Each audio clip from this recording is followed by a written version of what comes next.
Jusqu'à 13h, Côte-Nord. Attitude. Côte-Nord. Côte-Nord. Attitude. Midi 3 minutes, lundi le 25 septembre. On vous souhaite la bienvenue dans votre émission d'actualité et d'affaires publiques à Pure FM Côte-Nord Attitude. Jean Saint-Pierre, bonjour. Bon début de semaine, Valérie. Oui, bon début de semaine. Dernière semaine du mois de septembre qui s'entame aujourd'hui avec une température plus automnale, on s'entend. Oui, tu sais que les gens qui ont pris l'avion à Sept-Îles ce matin ont parti à 10 degrés, ils sont arrivés à Montréal à 30 degrés. En dedans d'une heure et demie. C'est quoi? Moi, je préfère notre 10 degrés d'aujourd'hui. Tout à fait. Tu sais, vous pouvez me lancer des roches si vous voulez, mais moi... On parle avec l'humidex jusqu'à 40 degrés à Gatineau, Montréal, Sherbrooke aujourd'hui. Rendu un 25 septembre, là, j'aime que ce soit l'automne, donc j'aime mieux notre température ici. Ben, Jean, les feuilles changent de couleur pareil. Ben oui, exactement.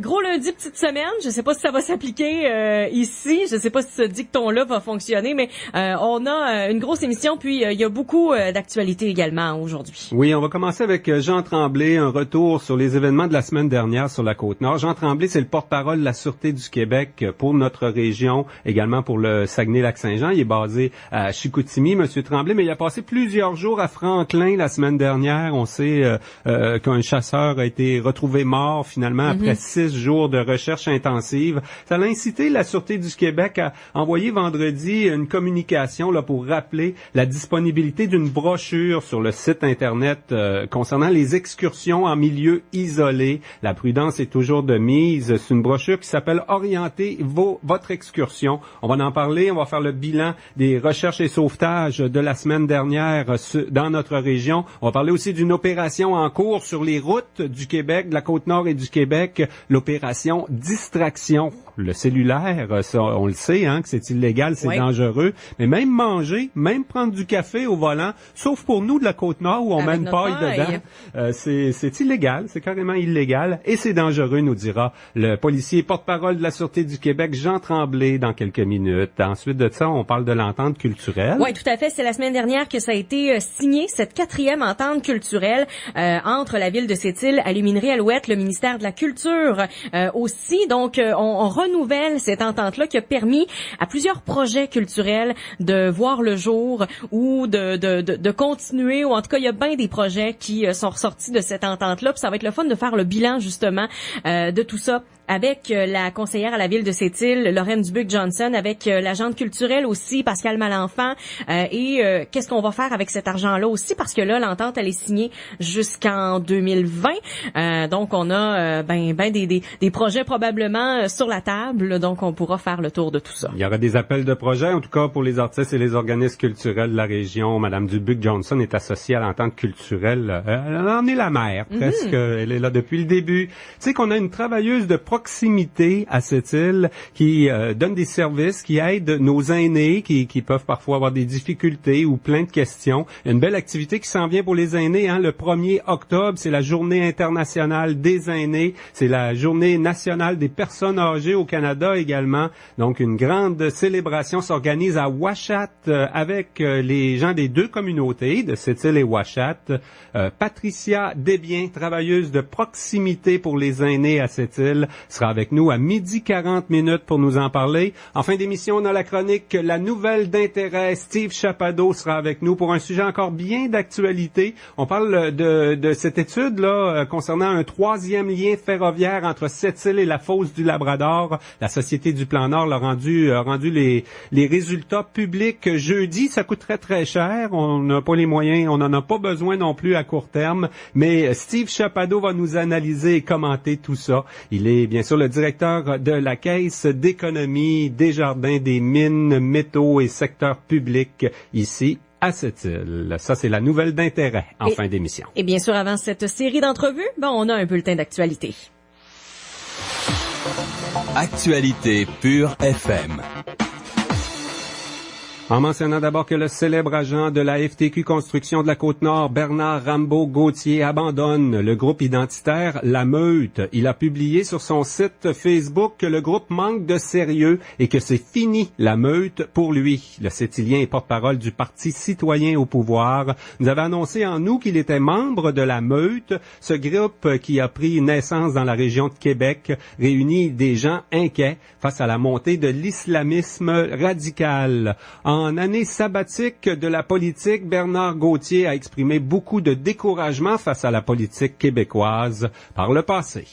La Sûreté du Québec lance un avertissement aux amateurs de plein air qui pratiquent leur activité en solitaire dans des milieux isolés. Déjà 2 personnes sont disparues et décédées sur la Côte-Nord en excursion plein air depuis le début du mois. La SQ rappelle qu'une expédition en milieu isolé demande une bonne préparation, une bonne condition physique et une connaissance des techniques de survie. Il est recommandé de donner des nouvelles aux proches de façon régulière. Une brochure pour préparer une activité plein air est disponible sur le site internet www.sq.gouv.qc.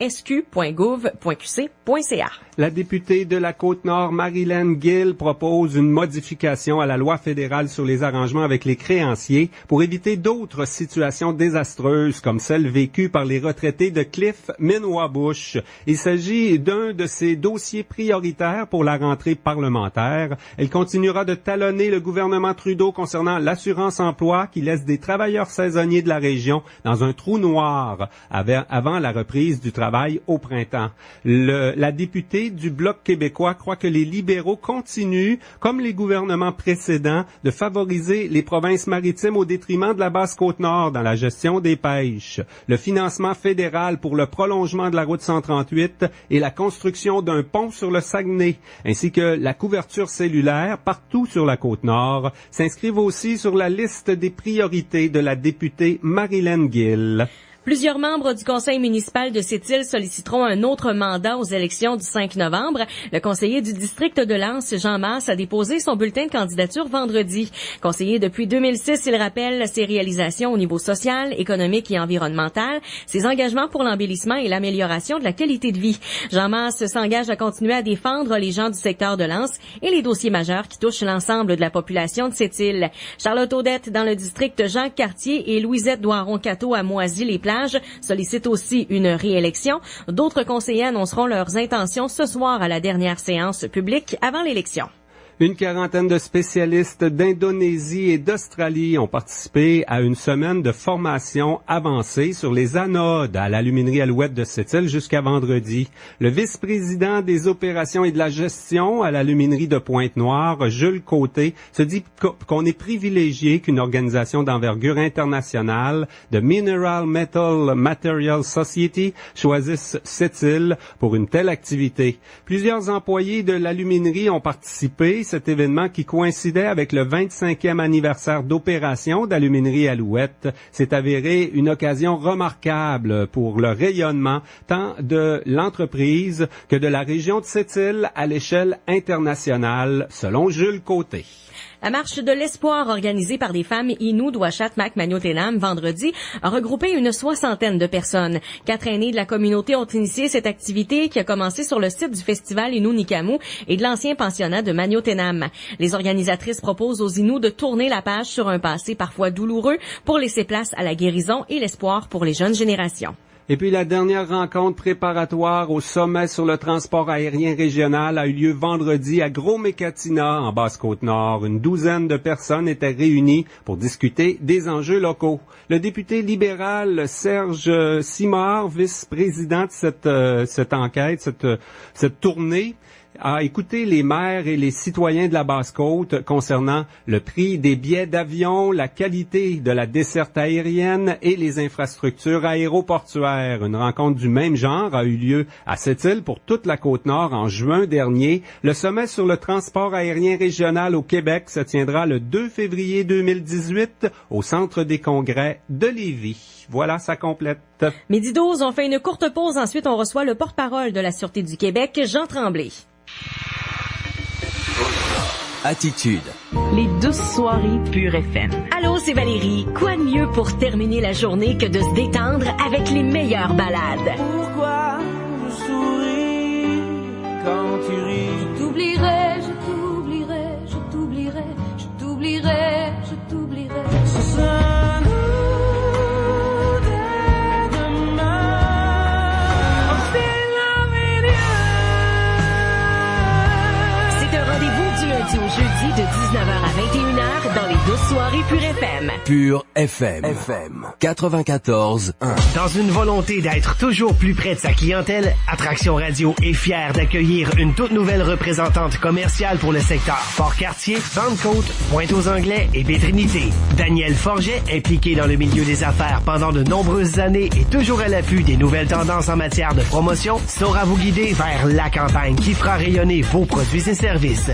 Laissez Danielle Forget vous faire découvrir la force d'Attraction. 88-768-6462 ou dforget@attractionradio.ca. Jusqu'à 13h. Côte-Nord. Côte-Nord. Attitude.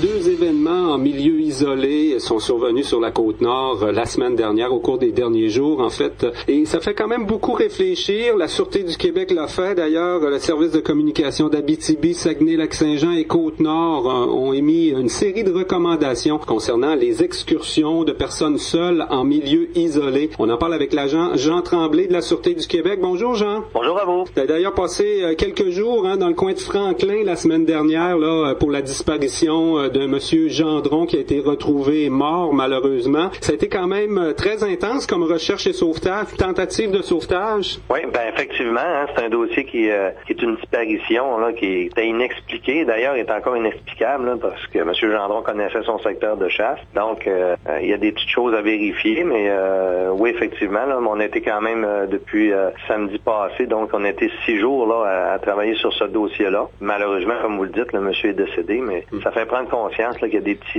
petites choses en prévention qu'on peut faire là, avant d'aller en forêt. Mais dans ce cas-là, ça s'applique moins un peu parce que monsieur connaissait son secteur. Il y a quand même eu aussi une personne en milieu isolé. On parle du secteur de la base Côte-Nord là, qu'on a retrouvé. En fait, on l'a pas retrouvé encore, mais on a retrouvé son embarcation. Il avait été vu un peu plus tôt, tout seul en mer. Ça aussi, c'est des choses dangereuses. En fait, d'être seul, c'est jamais sécurisant. On est justement dans le temps de la chasse. C'est souvent recommandé d'être en équipe, hein? En fait, le plus possible. Par contre, si on est seul, il y a des choses qu'on peut faire telles que préparer un itinéraire détaillé là, incluant les destinations, les distances qui vont séparer, le temps alloué. C'est des choses qu'on peut donner à nos proches là, lorsqu'on quitte la maison pour arriver en sorte que si on se perd dans le bois, mais on a une heure, on sait que si on dit je reviens dimanche à 4 heures, on sait qu'à partir de 4 heures, si la personne n'est pas arrivée, les services d'urgence vont être avisés. Il y a plein de petites choses là, comme amener un GPS, des boussoles. C'est des choses qu'on devrait toujours amener en forêt. Oui, d'ailleurs, il y a une brochure, la Sûreté du Québec a déjà publié une brochure qui est disponible sur le site Internet. Je pense qu'il y a plein de conseils là-dessus, là. Entre autres, il faut être en bonne condition physique, mais connaître les techniques de survie, c'est toujours bien. Oui, effectivement. Puis la base, je dirais que à partir du moment où on sait qu'on est perdu, et là qu'on retrouve plus notre chemin, il faut éviter de marcher en forêt. Il faut essayer de trouver un endroit qui est dégagé un peu. Il y a toujours des petits endroits dégagés, là, rocailleux. Et on s'installe là et on bouge plus. On essaie de faire un feu pour signaler notre présence. Et ça, là, ça aide les corps de police, ça aide les services d'urgence parce qu'on connaît un point connu. Et dans nos profils de recherche, on est en mesure de dire, quand c'est un chasseur, il est dans un rayon d'A. Quand c'est un marcheur, c'est dans un rayon d'A. Et à partir du moment où on a un point d'aller, d'un itinéraire, nous, ça nous aide beaucoup là, pour retrouver la personne en santé le plus vite possible. Et c'est justement que le temps joue pour beaucoup là-dedans, là, le temps d'intervention pour retrouver la personne. On l'a vu dans le cas de Franklin, là, rendu à la 5e ou 6e journée, on avait beaucoup moins d'espoir qu'à la première journée, le lendemain de sa disparition. Oui, puis d'autant plus que dans le secteur de Franklin, la semaine passée, on avait eu 2 nuits avec de la pluie, dont une nuit là, où il avait tombé quand même des orages. Donc, si monsieur est dehors, on sait que là, il va souffrir d'hypothermie, ou en tout cas, à tout le moins, ses vêtements vont être mouillés. Il faut essayer de se faire un petit abri dans un secteur sans bouger. Comme ça, on essaye là, d'être le moins vulnérable possible. À Franklin, on a déployé beaucoup d'énergie du côté de la Sûreté du Québec. On a fait venir l'hélicoptère, les plongeurs, des spécialistes en milieu forestier, là, escarpé et compliqué. On a eu aussi un soutien vraiment exceptionnel de la population du village et de la région. Hein? Oui, effectivement. C'est un petit village. Hein? C'était beau à voir malgré tout. Là, le soutien que ces gens-là se donnent entre eux. À tous les jours, on n'avait pas en bas de 40 bénévoles. Il y avait des dames qui préparaient des repas pour les bénévoles. Il y avait beaucoup de VTT, beaucoup de demandes. On va aller faire tel secteur. Fallait même des fois les retenir un peu dans le sens que fallait coordonner le tout pour que ça se fasse de façon structurée et pour pas qu'on perde quelqu'un. Un bénévole qui, des fois, pas les perdre dans le bois, là, fait que ça allait structurer. Donc, tout ça avait été coordonné par la Sûreté du Québec, mais oui, effectivement, ça a été un bel élan de générosité là, des villageois. Oui. La brochure dont je parlais, ça s'appelle « Orienter votre excursion ». C'est sur le site Internet www.sq.gouv.qc.ca. En cette période de chasse, là, ça peut être très pratique. Des fois, on suit une piste d'orignal, puis oups, on regarde à terre, bon, on s'aperçoit qu'on ne sait plus où on est rendu. Entre autres, d'avoir un GPS, c'est toujours de mise. Ben, le GPS, là, c'est un incontournable. De nos jours, je pense que c'est l'outil que ça nous prend et être en mesure de le lire comme il faut. Et ça prend aussi un appareil, pas un cellulaire, mais il y a des endroits où les téléphones cellulaires ne rentrent pas. Mais un satellitaire, là, ça peut être la clé du succès. Hein. Si on est capable de donner notre point GPS, ben là, comme si on donnait une adresse, parce que en fait, les points GPS, ce sont des adresses, mais des adresses dans des territoires non organisés. Quand on a un point GPS, ben ça prend le temps d'y aller. Fait que, on se pense que de nos jours, on devrait plus sortir là, sans avoir un GPS et un satellitaire. Oui, il y en a encore qui sont à vieille méthode avec une boussole, mais faut pas oublier les cartes. Hein. En forêt, il faut les traîner avec nous autres, sinon la boussole est moins utile quand même. Ben effectivement, ça peut être une carte avec une boussole. Par contre, là, ça demande un petit peu plus d'habileté. Les boussoles, c'est une autre méthode de travail. Hein. C'est une autre époque aussi, oui. Ben, ça fait bien pareil. Par contre, pour les gens qui sont moins habitués, même moi-même, j'irai en forêt avec une boussole, puis ça me paraît une certaine adaptation. Il faudrait qu'on me donne une petite formation pour bien les lire, parce qu'on sait que ça tourne tout le temps, mais je sais que si on ne fait pas de la bonne correctement avec une boussole, on peut se perdre. Du côté de la Sûreté du Québec, on a une autre opération qui est en cours aussi. On l'appelle l'opération Distraction. C'est en collaboration avec l'Association des policiers, la Société de l'assurance automobile du Québec également. C'est tout ce que les distractions volant, il y en a de plus en plus. Hein. On pense aux cellulaires, mais il y en a plein d'autres. Ben, en fait, la cause numéro 1, il y a beaucoup de collisions qui vont être dues au téléphone cellulaire. Par contre, aujourd'hui, on a des véhicules qui sont tous équipés d'écrans multifonctions. Et ça, là, c'est une bonne source de distraction. Parfois, là, on fait des mauvaises touches. Là, on va trop se concentrer sur notre écran et là arrive la distraction au volant. Et la collision arrive et c'est terminé. Donc, c'est pour ça que c'est une opération qui est provinciale avec l'association des directeurs de police du Québec, les grands corps de police, la Sûreté du Québec, l'assurance automobile. Ça, c'est une opération qui va avoir lieu du 22 au 28 septembre là, sur tout le territoire du Québec. On parle beaucoup du cellulaire au volant. Les policiers sont en mesure, hein, on le remarque assez facilement quand quelqu'un a son cellulaire à la main. Il y a quand même des systèmes qui sont légaux, mais le cellulaire, ça, c'est illégal là, dans la main. Ben, en fait, l'infraction, c'est avoir tenu un appareil cellulaire dans la main. Donc, on n'a même pas besoin de parler avec. À partir du moment où on l'a dans la main, on est en infraction. Le but, évidemment, c'est que, si on l'a dans la main, on a seulement une main sur le volant, chose qui, normalement, ne devrait pas se produire. On devrait toujours avoir deux mains sur le volant. Et deuxième des choses, si on l'a dans la main, c'est parce qu'on veut consulter. On va regarder des courriels, on va regarder des petites choses. C'est difficile de s'en passer. Ce qu'on dit, nous, c'est l'idéal, c'est peut-être de le serrer dans un endroit ce qui est moins accessible, soit dans le coffre à gants de la droite. Donc, si on l'utilise pas, il y a moins de danger. Oui. Parce qu'il y a beaucoup de collisions là où on n'a pas nécessairement la cause exacte, mais on sait là que le téléphone cellulaire a été utilisé dans les dernières minutes ou on sait qu'il a été utilisé au volant. Donc, c'est un fléau. C'est en évolution. Et c'est pour ça d'ailleurs qu'aujourd'hui, il y a ces opérations-là de distraction au volant. Il y a une campagne publicitaire aussi qui s'appelle « Texter ou conduire, faut choisir ». Il y a des messages, je pense, radio et télé qui sont diffusés tout le mois jusqu'au 22 octobre. Ça, on y pense pas toujours, mais c'est tout aussi dangereux. On l'a dans les mains, mais on cherche la lettre, on oublie la route, finalement. Même nos cafés ou manger au volant, ça peut être une distraction. Là. À Côte-Nord, on a la bonne habitude de mettre une paille dans le café. Là, on peut continuer de regarder la route, nous autres.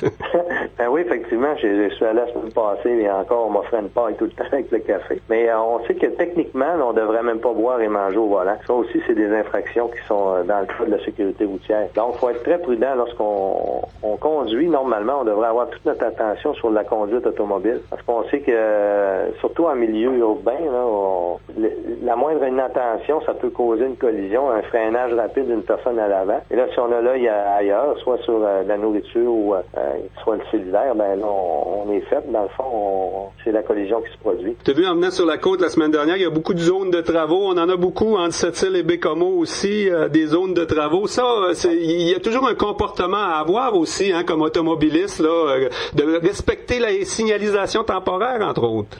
Signalisation temporaire et surtout la vitesse. Je remarquais, là, en général, ça va bien, mais il y a des chantiers qui sont sont plus longs que d'autres. Et là, l'approche à aller au chantier proprement dit, là, des fois, il peut y avoir 1 kilomètre. Et c'est dans ce kilomètre-là où les gens pensent que parce qu'il n'y a pas de travailleurs, ils peuvent aller plus vite. Mais je tiens à rappeler qu'à partir du moment où il y a des cônes ou qu'il y a des endroits plus restreints, ben plus on va vite, plus la marge de manœuvre est diminuée là, en cas de collision ou en cas de distraction. Donc, respecter la limite de vitesse sur les chantiers. Il faut penser à nos travailleurs. Ces gens-là, ce sont des pères de famille, ce sont des maris. Et il faut en prendre soin. Hein. C'est eux qui construisent des routes. Mais des fois, pour quelques kilomètres-heure de différence, là, heurter une personne et l'avoir sur la conscience toute notre vie, là, ça peut faire une énorme différence dans notre quotidien. Eh bien, Jean Tremblay, policier et agent de communication pour la Sûreté du Québec sur la Côte-Nord, entre autres. Un gros merci d'avoir pris du temps avec nous aujourd'hui. Merci à vous de votre gentillesse.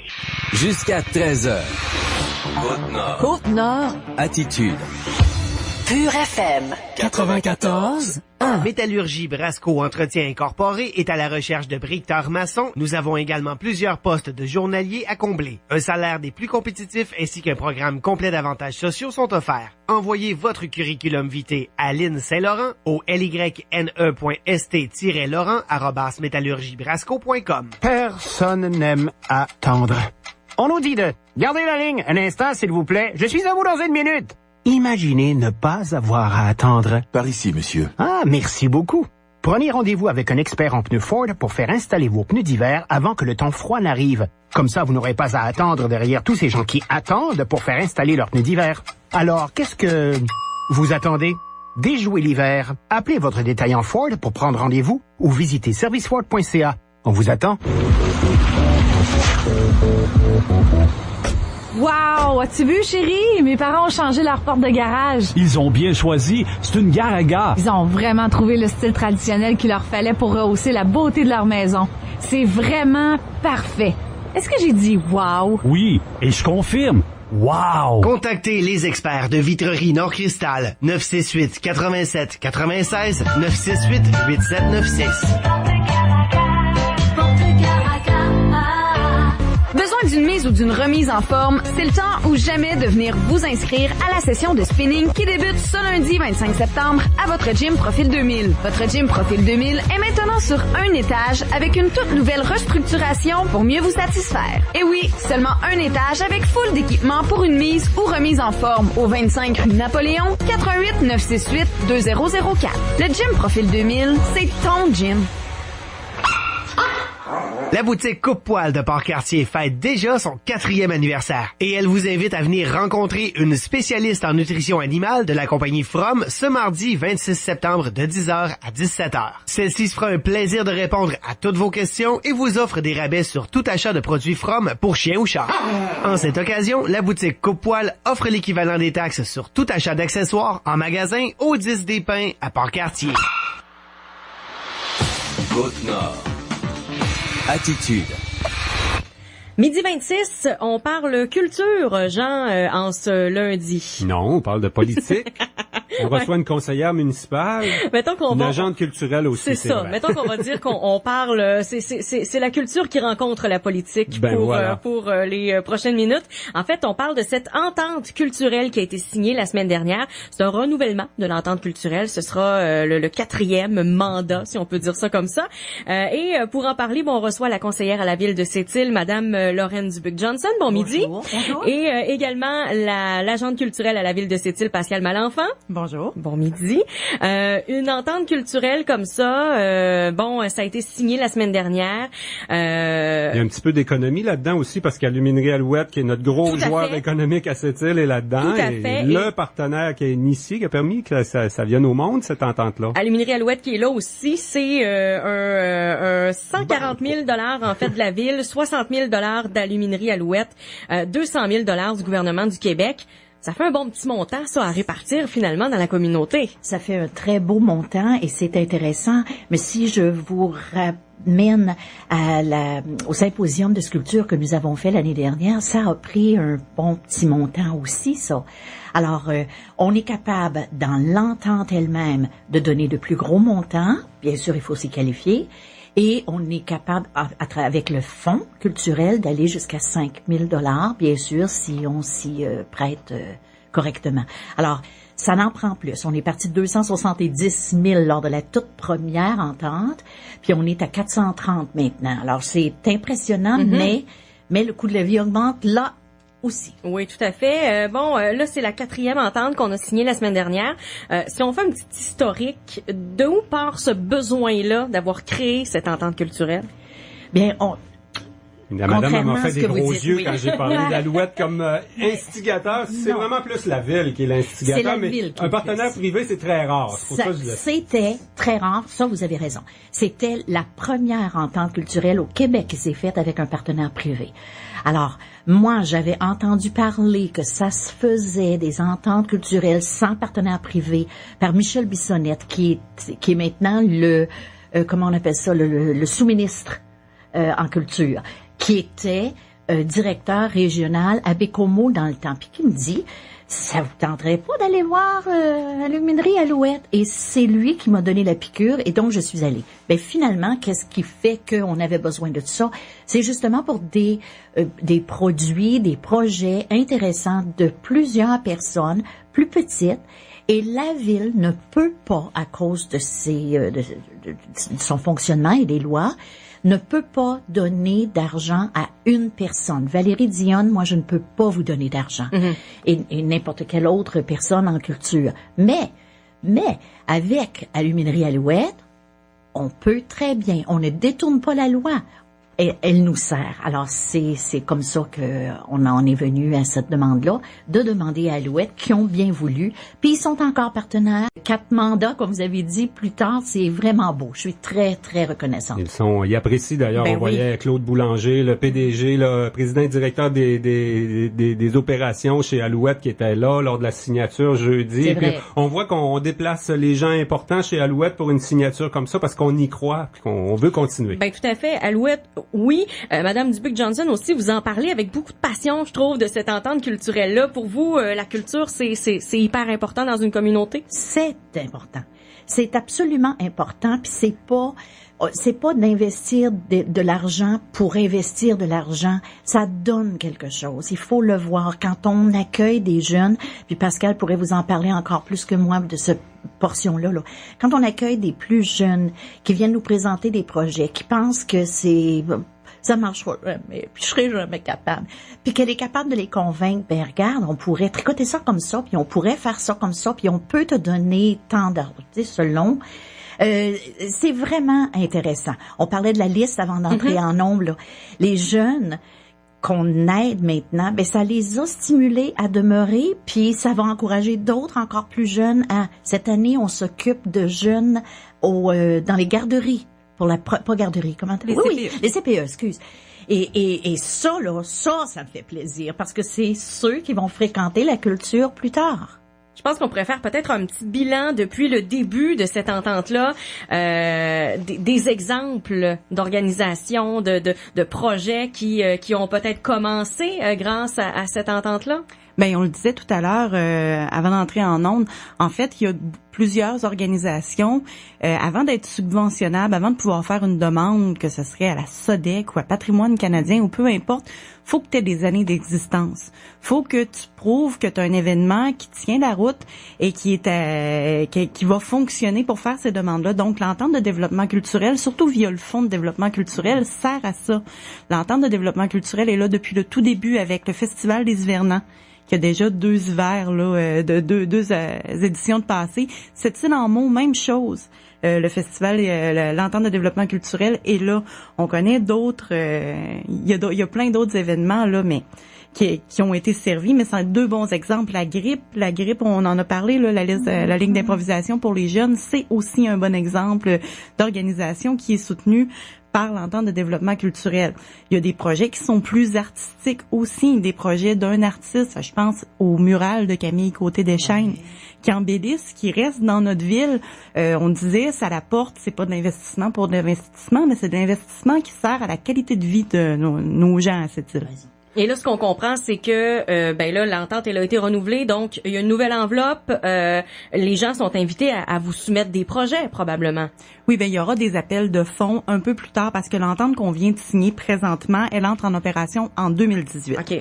Donc, au début de l'année 2018, il y aura un appel de projet pour le fonds de développement culturel. Ça, c'est les sous qui sont dédiés directement aux initiatives proposées par les gens, donc les organismes ou les artistes. Donc, ça va aller en janvier parce que présentement, les sous, les projets qu'on fait, c'est les projets qui ont été signés dans l'entente 2013-2016 qui a été prolongée jusqu'à la fin de 2017.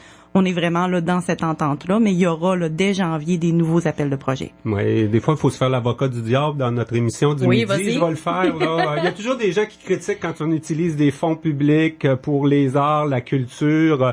C'est plein de choses qui n'existeraient pas, finalement. Là. Dans ce cas-là, la Ville met quand même 160 000 $ dans l'entente. 140 000 $. C'est des fonds publics bien utilisés. On prend notre argent de nos taxes là, pour des choses utiles, Madame Dubuc-Johnson. Là, je laisse la politicienne répondre, pas l'agente culturelle. Non. Mais ça me gêne pas. Je vous dirais que... Il y a entre autres le festival, les sculptures, là. Moi, j'ai lu plein de commentaires sur les sculptures, des gens qui remettaient en question les investissements publics dans ce genre de choses-là. J'en ai lu, moi aussi, quelques-uns. J'ai pas particulièrement trouvé ça agréable à lire. Les gens ont droit à, mais comme on se dit une fois de temps en temps, lorsqu'on est en train de discuter, je veux dire, un aréna, une piscine, c'est essentiel, n'est-ce pas? C'est mes taxes aussi. Puis moi, je joue pas au hockey. Mm-hmm. Alors, moi, je pense qu'on n'est pas là. Moi, je veux pas de chicane avec les sports, c'est important. Hein? On dit un corps sain dans une... qu'est-ce que c'est on dit? Un esprit sain dans un corps sain. Bon, ben nous autres, on s'occupe de l'esprit. Puis l'aréna, puis la piscine s'occuperont du corps. Mais ça devrait pas exister des gens qui pensent comme ça. Ça ne devrait pas. Je comprends pas ça. Tu vois qu'elle est bonne, notre ministre de la Culture. On l'a souvent appelée notre ministre de la Culture à la Ville de Sept-Îles, Madame Lorraine Dubuc-Johnson. Est-ce que vous allez continuer de défendre la culture au sein du Conseil? Je vais la défendre. Vous êtes une de ceux qu'on ne sait pas là si vous allez vous représenter aux élections du 5 novembre. On va le savoir ce soir. Ah, c'est ça, je me la dernière rencontre. Jean, il a essayé. Ah, je vais y aller ce soir. Au lieu de l'écouter à Cogeco ce soir, je vais y aller. Madame Dubuc-Johnson, Lorraine Dubuc-Johnson, conseillère à la Ville de Sept-Îles, merci beaucoup. Pascal Malenfant. Grand merci. Agente culturelle, merci. Aussi de votre passage à Côte-Nord Attitude ce midi. N'importe quand pour parler de quelque chose d'intéressant. Midi 35, petite pause. Ensuite, on parle avec la travailleuse de proximité, Patricia Desbiens. Une grande célébration qui aura lieu à Ouachat pour la Journée internationale des aînés. Ça aura lieu le 1er octobre prochain. Jusqu'à 13h. Côte-Nord. Côte-Nord. Attitude. Pure FM. 94. L'événement Liquidation Top Chrono chez Olivier Nissan de Sept-Îles se termine bientôt. Vous avez jusqu'au 2 octobre seulement pour profiter d'offres exceptionnelles sur les véhicules Nissan les plus prisés. Obtenez par exemple la polyvalente Micra SV, élue meilleur achat 2017 dans la catégorie des citadines par le Guide de l'auto, à partir de seulement 168 $ par mois, soit l'équivalent de 39 $ par semaine pendant 39 mois. Ou optez pour la fougueuse et technologique Sentra SV avec ses caractéristiques de sécurité de pointe et son habitacle confortable, offerte à partir de seulement 214 $ par mois, soit l'équivalent de 49 $ par semaine pendant 39 mois. De plus, en vous procurant la Micra ou la Sentra, vous obtenez 4 pneus d'hiver sans frais. Venez aussi découvrir le tout nouveau multisegment sport Nissan Qashqai, aussi à l'aise en ville que sur la grande route, à partir de 22 063 $, transport et préparation inclus. Alors faites vite, toute l'équipe d'Olivier Nissan vous attend dès maintenant pour vous faire profiter de l'événement Liquidation Top Chrono de Nissan. 115 Monseigneur-Blanche, Sept-Îles-Nissan-QC.ca. En 2018, Armoire Distinction célèbre ses 20 ans. 20 ans, 20 finalistes et 20 000 $ à remporter. Réalisez votre projet avant avril 2018 pour doubler vos chances de gagner. Armoire Distinction, c'est 20 ans de distinction. Bas-Saint-Laurent, Gaspésie, Côte-Nord. Ouais, ben c'est l'automne, hein? Puis l'hiver qui s'en vient déjà. Hey, je vais te dire quelque chose, là, ça me tente pas pantoute. En plus, mon auto est vraiment pas prête. Ben moi, amène-en de la neige, ça me fait pas peur. Je suis full équip avec une pellicule protectrice transparente, une bonne cire puis un traitement anti-rouille complet. Ah ouais? T'es allé où pour ça? Ah, je suis allé au Paradis de l'Auto sur l'avenue Otis, là. Appelle-les pour un rendez-vous, ils font une méchante belle job, puis en plus, ils fêtent leurs 30 ans cette année. T'as bien raison. Ça vaudrait la peine de faire une bonne protection sur mon auto avant l'hiver. Comme ça, pas de tracas, puis amène-en de la neige. Tu vas voir, ils sont vraiment fins. Puis professionnels à part de ça. J'ai leurs coordonnées dans mon cellulaire. Ah, ben donne-moi donc ça. Le Paradis de l'Auto, 490. Otis, 968-1940. Attitude. Moi qui effectue du bénévolat dans un centre d'entraide qui s'appelle Homme Sept-Îles, qui vient en aide entre autres aux hommes en détresse. J'étais très content il y a quelques années de voir naître à Sept-Îles un service de travailleuse de proximité pour les aînés. Patricia Desbiens est cette travailleuse de proximité qui travaille avec le réseau de la santé, avec le secteur communautaire également. Bonjour Madame Desbiens. Bonjour. Vous allez me dire qu'est-ce que ça fait une travailleuse de proximité pour les aînés? D'habitude on parle de travailleurs de rue qui vont vers les jeunes, pas vers les aînés. Ça se ressemble. C'est un peu le même principe, finalement. Un peu, oui. Moi, je viens en aide aux aînés de 55 ans et plus qui vivent certaines problématiques, que ce soit alimentaires, financières ou autres. Puis, moi, je sers vraiment de pont entre la personne qui a une problématique et le bon service vers lequel l'orienter. Oui, et là, ton employeur a évolué. À un moment donné, il y avait le centre Le Rond-Point qui était dans le décor, il y avait le centre d'action bénévole, là, c'est rendu le centre intégré de santé. Et ce qui est important, c'est que tu sois là. Oui, effectivement. Et là, tu relèves de qui présentement? On te rejoint de quelle façon? Moi, mon employeur, c'est le 6 Côte-Nord. Le centre intégré, comme vous l'avez dit précédemment. Moi, pour me rejoindre, j'ai toujours mon cellulaire qui est constamment avec moi, qui est le numéro 961-5485. OK. Puis les gens te connaissent là, au club de l'âge d'or, par exemple, dans les résidences où demeurent nos personnes âgées, des HLM ou autrement, là. Oui, effectivement. J'en ai qui restent à la maison encore. Mon Dieu, ça peut être des aînés qui viennent de partout, là. Mm-hmm. Oui. C'est le même principe, donc, une travailleuse de rue auprès des jeunes, mais c'est la réalité des aînés qui est bien différente de celle des jeunes sur un territoire comme Sept-Îles. Qu'est-ce qu'ils vivent? Qu'est-ce qu'ils ont besoin, nos personnes âgées? Ah, mon Dieu. Premièrement, ils ont besoin de soutien. C'est des personnes souvent vulnérables, donc ils ont besoin d'être référés au bon endroit quand ils ont besoin d'aide. Ils ont besoin d'être informés aussi, nos aînés, d'être informés sur tous leurs droits, que ce soit peu importe la problématique, ou même s'ils vivent pas de problématique, c'est bon qu'ils soient informés au niveau du testament, du mandat d'inaptitude et tout ce qui peut entourer un aîné finalement. Mm-hmm. Tu parlais des clubs de l'âge d'or, il y en a quand même partout sur le territoire à l'écoute, là, Pentecôte, Port-Cartier, il y en a 2, à Sept-Îles, je pense qu'il y a encore 2 clubs également. Il y a beaucoup de choses pour les loisirs, pour les personnes âgées, c'est important aussi parce que, bon, en même temps, il y a du social là-dedans, là, mais en termes de services directs, là, c'est plus le réseau de la santé, il y a quand même beaucoup de choses aussi, hein? Oui, effectivement. Ben, c'est sûr que tout dépendant de la problématique, si on parle de l'isolement, moi je peux référer un aîné justement dans les clubs, ça peut être au centre de jour qui est maintenant aussi à la résidence Gustave Govreau. Il y a une multitude de places où je peux les référer. Si on parle d'un problème alimentaire, il y a toujours le comptoir alimentaire aussi, peu importe la problématique là, moi je me dois de savoir qu'est-ce qui se fait en ville, de tous les services qui se doivent d'être offerts pour les aînés.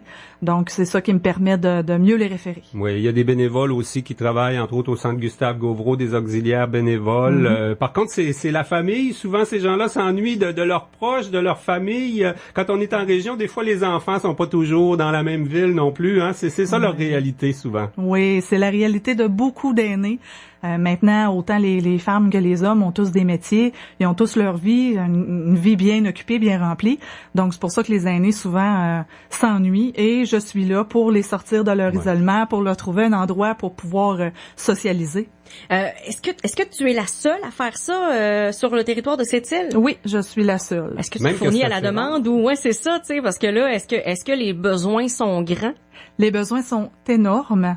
Je vous dirais que effectivement, j'ai une bonne panoplie de personnes qui ont besoin de moi.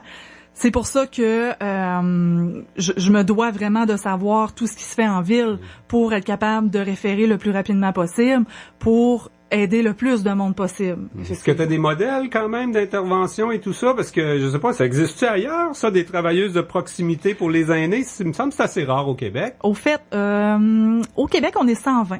Ah, ben quand même. 120 et parmi les 120, je suis la seule, par exemple, qui est dans un centre intégré de services sociaux. OK. Donc, les autres sont tous sur la Côte-Nord, il n'y en a pas beaucoup d'autres, là. La Côte-Nord, si je me trompe pas, il y en a une sur la Basse-Côte et il y en a une autre à Forestville. OK, quand même. Oui. Ça te fait quand même beaucoup de place, beaucoup de gens à voir ici à cette île. Là, tu auras l'opportunité de regrouper les aînés en un même lieu, une même journée. C'est la journée, il y a comme deux choses en même temps d'ailleurs, le 1er octobre. C'est la journée nationale des aînés au Canada, puis c'est la journée internationale aussi des personnes âgées. Oui, effectivement, le 1er octobre, c'est la journée des aînés qui va se tenir cette année sur la réserve à Ouachat. Ça commence par une messe qui est à 11h à l'église de Ouachat, ici en ville. Ensuite, c'est suivi d'un dîner à midi qui va se faire à la salle Naneux, où tous les aînés vont pouvoir socialiser ensemble et échanger, et, avoir droit à un spectacle fait par les Inuits. Donc, il y a une belle collaboration là qui se fait avec ITUM et la table des aînés. Oui, il y a plusieurs organisations qui sont derrière ça, tant du côté de la communauté Innu que des Blancs, entre autres les retraités de l'enseignement, tout ça. Je pense à Madame la conseillère Louisette Doiron-Cateau, là, elle est derrière toi, puis elle était là les années précédentes pour organiser ces journées-là, justement. Oui, Madame Cateau, si je me trompe pas, elle vient pas mal à tous les années, là. Mm-hmm. Donc, ouais. Et avec la communauté Innu, c'est pas la première fois non plus qu'ils nous reçoivent, qu'ils reçoivent les aînés des deux communautés à la salle Nanou. Non, c'est ça. À la salle Naneux, c'est une année sur deux. En fait, c'est une année qui se fait sur la réserve, une autre année, ça se fait souvent au centre socio-culturel. Donc, ça alterne d'une année à l'autre. Oui, puis ça, c'est relativement nouveau. Ça fait quelques années qu'on le célèbre à cette île. Mm-hmm. C'est utile, quoi? C'est rassembleur, quand même. C'est très rassembleur. Les aînés ont la chance de rencontrer plusieurs personnes, de socialiser, d'échanger, de pouvoir rencontrer des nouvelles personnes aussi, de créer des amitiés. À la limite, ça peut être ça peut être vraiment bien bénéfique là. J'ai l'impression qu'à cette île, il y a une belle cohabitation chez les aînés entre la communauté Innu et les non-autochtones finalement, mais qu'on n'a pas tant que ça des occasions de festoyer, de discuter, de réfléchir ensemble. Oui, c'est pour ça que c'est une belle occasion le 1er octobre d'être capable de venir à la journée des aînés pour être capable d'échanger autant le culturel que sur plein d'autres sujets là. De voir ce qui se passe vraiment du côté de la réserve et voir comment on est très bien accueillis aussi là. Moi, j'ai assisté à quelques reprises aux Journées internationales des aînés le 1er octobre, entre autres celle il y a 2 ans du côté de Ouachat là, c'était très très intéressant. Quand on le fait au centre sociaux ou ailleurs aussi du côté de cette île, on en profite toujours pour souligner la présence des gens de 90 et plus, des 95 et plus. Alors c'est une belle occasion de voir aussi nos gens qui sont encore bien en vie, en forme même souvent. Oui. On danse à ces activités-là. Oui. Ça va être un peu la même chose. Est-ce qu'il faut s'inscrire à l'avance pour le 1er octobre? Oui, il y a des billets en vente dans les résidences. Il y en a au Club de l'Âge d'Or, aux Joyeux Retraités. Il y en a aux bâtisseurs aussi. Donc, si les aînés veulent avoir des billets, c'est au coût de 12 $. Donc, est-ce qu'il y a un repas aussi? Faut oui, voir. Il y a un repas de servi. Donc, les aînés peuvent se procurer leur billet et se présenter. Puis, s'ils le veulent, aller à la messe qui se fait à 11h, 1 heure avant le dîner. Ça va être du côté de Ouachat. On va avoir des beaux décors autochtones. Et possiblement que ça va affecter... le menu aussi va être teinté de la culture des Inuits. Oui, si je me trompe pas, c'est... un bœuf bourguignon là cette année. Ah bon? Oui, les années d'avant c'était plus 6 pâtes, sauf que là cette année c'est bœuf bourguignon. Et on a décidé de faire un petit changement. En terminant, Patricia, Desbiens là, travailleuse de proximité auprès des aînés, est-ce qu'ils sont bien nos personnes âgées chez nous là à cette île? T'as l'impression qu'il nous manque des choses? On a dit qu'il y avait beaucoup de loisirs, beaucoup de services, mais des fois c'est d'autres choses qui nous manquent. Hein? Ouais. Est-ce que t'as l'impression qu'il y a des carences ou que sont bien desservis nos aînés là? Les aînés sont quand même bien desservis. C'est sûr que dans un monde idéal, il pourrait avoir plus qu'une travailleuse de proximité, mettons, ça pourrait être bien. Mais effectivement, nos aînés sont très bien, c'est pas parfait, mais il y a rien de parfait dans la vie, hein. Mais ce qu'ils veulent, c'est leur famille, des nouvelles de leur famille, ceux qui sont à l'extérieur aussi. Vos parents, vos grands-parents sont pas à cette île aussi là. Des fois, juste un petit coup de fil, hein, puis c'est le fun pour tout le monde. Oui. une petite pensée. Patricia Desbiens, travailleuse de proximité, merci beaucoup de venir nous parler de la Journée nationale des aînés et de tout ce qui s'organise à Ouachat le 1er octobre prochain. Merci beaucoup. Merci. Côte-Nord. Attitude. Pure FM. 94.1. Aluminerie Alouette présente. Tous les lundis, mercredis et vendredis à 11h23, Aluminerie Alouette offre un temps d'antenne aux organismes qu'elle soutient par le biais d'entrevues consacrées à la promotion de leurs activités. Que ce soit au niveau communautaire, environnemental, culturel ou sportif, tous les lundis, mercredis et vendredis à 11h23. Aluminerie Alouette, engagée dans son milieu, présente. Bonjour, ici Véronique Ducaire. Cette semaine, Ève Landry, Réal Bélan et Benoît Méguenis vont vivre leurs fantasmes musicaux avec nous, dont celui de chanter avec la belle Mitsou. Ici, on chante vendredi 20h. Ici Radio-Canada Télé. La nouvelle d'intérêt vous est présentée par la Caisse d'économie Desjardins-des-Mines, Métaux et Services publics Côte-Nord, fier partenaire du développement économique de son milieu. Et c'est Steve Chapado qui est avec nous pour cette nouvelle d'intérêt, cette chronique à vocation économique. On a encore un très bon sujet et très d'actualité cette semaine. Steve Chapado, bonjour. Bonjour Jean, bonjour Valérie. On va parler de la publication, ça s'est fait jeudi par la Société du Plan Nord, des résultats de l'étude de faisabilité pour un 3e lien ferroviaire pour améliorer l'accès à la fosse du Labrador. Bien sûr, le lien ferroviaire arriverait à Sept-Îles directement pour nos installations portuaires. C'est quand même un dossier là qui était chaud quand le prix du fer était beaucoup plus élevé sur les marchés mondiaux, quoi. Ben effectivement, lorsqu'on regarde en 2011, le prix du fer avoisinait environ les 200 $ la tonne. Et à ce moment-là, il y a plusieurs joueurs d'envergure. Bon, il y avait des entreprises qui étaient en opération, ArcelorMittal du côté de Port-Cartier, IOC ici du côté de Sept-Îles, qui possédaient leur propre chemin de fer. Et aussi, il y avait 2 entreprises qui étaient en exploitation. Cliff, qui avait une entente aussi avec IOC, avec la mine Scully, et également Thomson, qui débutait ses activités du côté du lac Bloom. Donc, outre ces 2 joueurs-là, donc s'il y avait 2 entreprises en opération, outre IOC et ArcelorMittal, et il y avait 6 autres projets, autant du côté de la région de Fermont que du côté de Shefferville. Donc, au total, 8 projets qui totalisaient 120 millions de tonnes potentielles. Donc là, les 2 chemins de fer d'Arcelor, de Rio Tinto, QNSCL, ça aurait pas suffi à la tâche. Non, parce qu'à ce moment-là, le constat en 2011, c'était que du côté ouest, du côté de Port-Cartier, il y a une capacité maximum d'à peu près 26 à 30 millions de tonnes. Donc, eux, ils produisent actuellement à peu près à ces niveaux-là. Donc, il y a une capacité vraiment qui est insuffisante d'accueillir du minerai additionnel du côté ouest. Et du côté Est, on pense à IOC où il y a une capacité actuellement d'à peu près 40 à 45 millions de tonnes totales.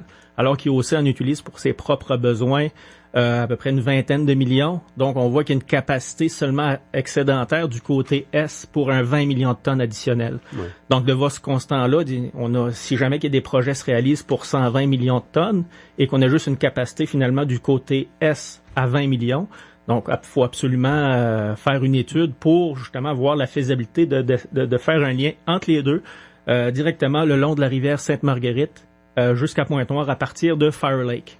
La réalité est tout autre aujourd'hui, mais on le voit là qu'à l'époque, c'était vraiment, il fallait se poser la question, c'était nécessaire de faire une étude. On sait qu'elle a coûté environ 15 millions de dollars pour conclure que de construire un 3e lien ferroviaire coûterait dans environ 3,2 milliards. Là.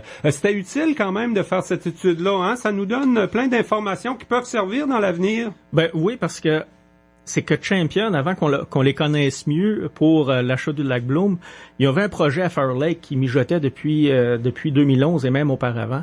Et eux, mais finalement, c'est qu'ils dit devant l'impasse, nous on a un projet seulement à Fire Lake de 20 millions de tonnes. À ce moment-là, Cliff était toujours en opération au lac Bloom. Il dit nous, ça nous prend absolument un lien direct entre Fire Lake et cette île. Et ils ont travaillé sur un projet de faire une liaison directe. C'est pratiquement une ligne droite le long de la rivière Sainte-Marguerite, 310 km. Et l'étude, comme tu le mentionnes, Jean, nous mentionne aujourd'hui que finalement, ça coûterait 3,2 milliards de dollars pour justement effectuer ce tronçon-là. Et également, ça créerait 260 emplois directement ici à cette île, il y aurait une capacité d'à peu près 40 millions de tonnes. Donc, ce serait l'équivalent d'un copier-coller avec les installations de QNSNL au niveau ferroviaire, mais du côté de Pointe-Noire. Ouais. Jusqu'où est allée l'étude, là? Parce que même à une certaine époque, il y a peut-être des gens à Bécomo ou à Port-Cartier qui auraient aimé le voir à partir de chez eux, le lien vers la fosse du Labrador, là. L'étude, elle a étudié divers scénarios quand même? Oui, différents scénarios, parce que vous voyez, directement ici, bon, on parle le premier scénario, c'était une ligne directe entre Pointe-Noire et Fire Lake. Il y a aussi eu une étude pour voir est-ce que, notamment le CN qui avait produit une autre étude indépendante à ce moment-là, voir est-ce que ça serait possible via entre Pointe-Noire et Port-Cartier, et ensuite d'utiliser un tronçon parallèle justement au chemin de fer Cartier jusqu'à Fire Lake. Finalement, c'est le scénario actuel qui s'est avéré le plus plausible, le plus réalisable là, par rapport à ça. Oui. Et on a les coûts, 3,2 milliards, et il faudrait un volume, vous voyez, avec de tels investissements, ça prend un volume minimum de 40 millions de tonnes pour pouvoir justement réaliser ce projet-là. Oui.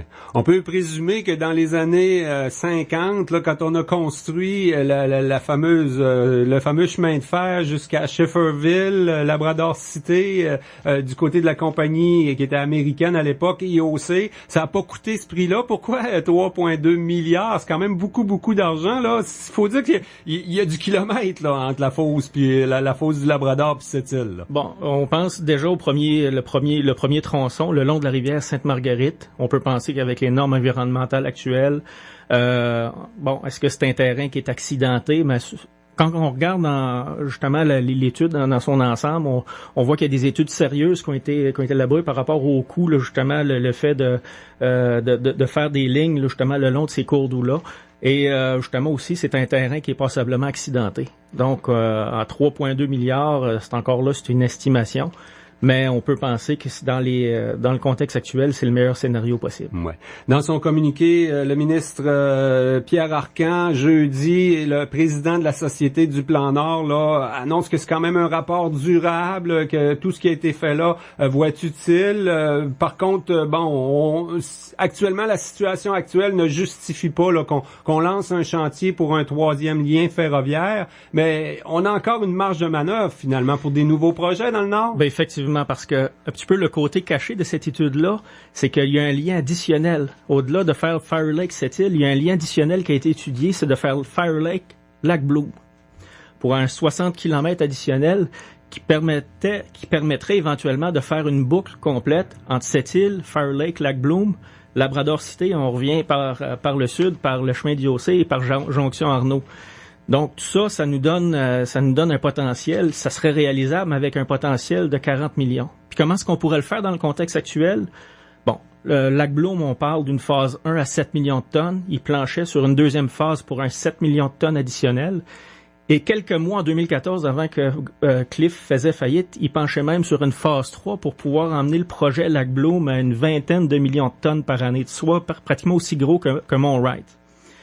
Il y a déjà Tata, donc on parle d'une vingtaine de millions de tonnes pour Lac Bloom. Il y aurait Tata qui, avec l'investissement l'année passée du gouvernement pour 175 millions, on a un 6 millions additionnel.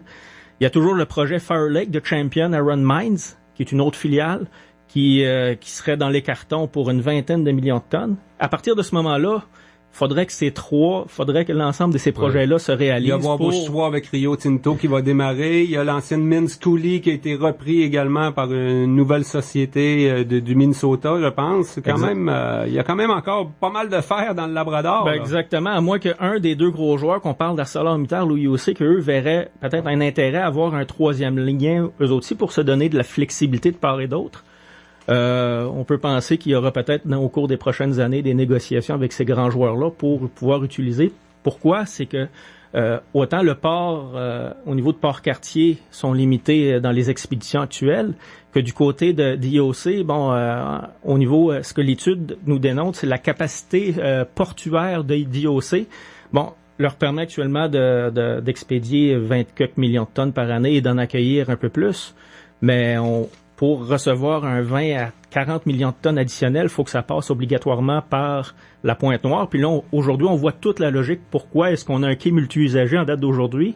Mais pendant toutes ces années où cette étude-là se faisait, ben il y avait justement le port qui avait vu justement l'ensemble de ces projets-là et dit ben nous ça va prendre éventuellement un quai multi-usagers du niveau de la Pointe-Noire. Ouais, c'est pas parce qu'on voudrait pas l'avoir un chantier de 3,2 milliards de dollars, là on le lancerait demain matin puis il y aurait du monde pour couper le ruban avec un large sourire, mais à un moment donné on construira pas des choses qu'on n'a pas besoin non plus. Toi, est-ce que tu y crois à moyen ou à long terme là, un jour on va le voir le 3e lien ferroviaire? Ben c'est une question de prix, hein, c'est le marché qui va dicter un petit peu la vitesse des choses.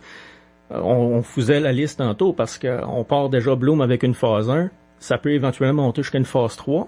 Et avec ce qu'on a actuellement dans les cartons avec Takara et justement Fire Lake et également Tata Steel, mais on peut penser que justement on pourrait voir ça, mais c'est sûr que c'est du long terme.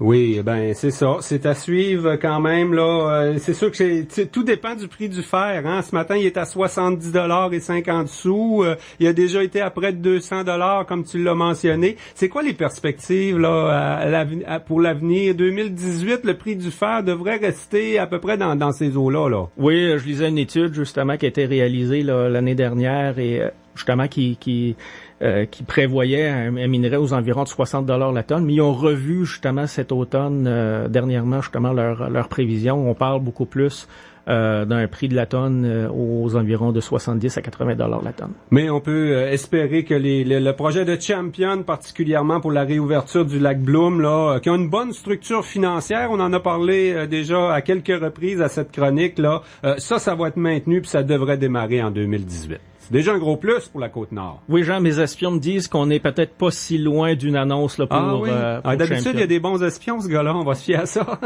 Steve Chapadeau, un gros merci pour cette chronique, la nouvelle d'intérêt aujourd'hui. Merci à vous. La nouvelle d'intérêt vous a été présentée par la Caisse d'économie Desjardins-des-Mines, Métaux et Services publics Côte-Nord, fier partenaire du développement économique de son milieu. Eh ben voilà, 12h59. Déjà tout pour cette première édition de la semaine de Côte-Nord Attitude. Jean, demain, tu seras avec Tommy? Oui, et comme nous le suggérait la conseillère Madame Lorraine Dubuc-Johnson, voilà. Aujourd'hui à l'émission. Ce soir, c'est la dernière avant l'élection au conseil municipal de Sept-Îles à l'hôtel de ville à 19h. Alors, on va suivre ça de près. Ça devrait être à nos bulletins d'information demain matin. Tout à fait. Il y a celle à Port-Cartier aussi, si je me trompe pas. C'est un forum citoyen du côté de Port-Cartier. Ça peut être bien intéressant aussi ce qui va se passer à Port-Cartier ce soir. Bien des choses à surveiller et probablement qu'on y reviendra demain matin, mais demain à Côte-Nord Attitude également. Merci beaucoup et bon après-midi. Au revoir.